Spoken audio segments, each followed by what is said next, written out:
अस्सलाम वालेकुम दोस्तों, क्या हाल है? बस ठीक हो? तबीयत से ठीक है यार। आज ज़रूरत पाएगी मैं मोबाइल दी आ गए हैं मोबाइल घिना तो फिर आ तो रहे थोड़ी थोड़ी तरक्की करें नाल दोस्त ने भी शॉप 1272 मोबाइल शॉप,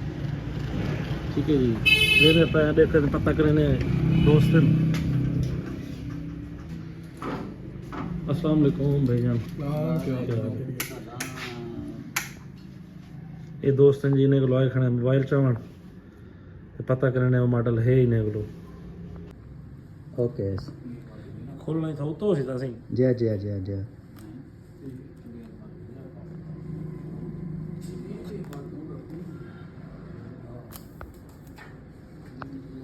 ए भी एक नहीं दी वो सी वो कटे सोचा हाँ हाँ ए को कटे सोचा पैसे वाल चले उनके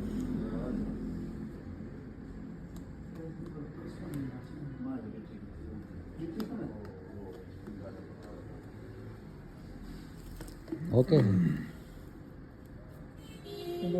पीछो जोर दे अच्छा पीछो जे फिर मोबाइल का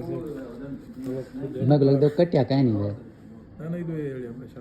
कोई ना सिंपल ब्लेड असर लगे पुठे पासो सीधे पासो लगा गया नहीं ब्लेड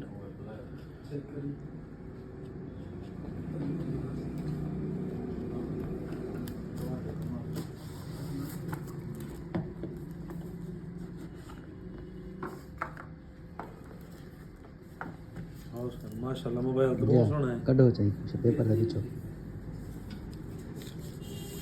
जरा दिखाए बैक मोबाइल तो बड़ा वीआईपी देते ने व्यूअर से तो आईफोन बोले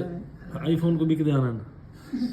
और लोग आईफोन तो ना गिनन भाई जेड़ा ये काम शुरू थी ना भाई तो फिर भाई आईफोन है सारे वास्ते 15 प्रो सही है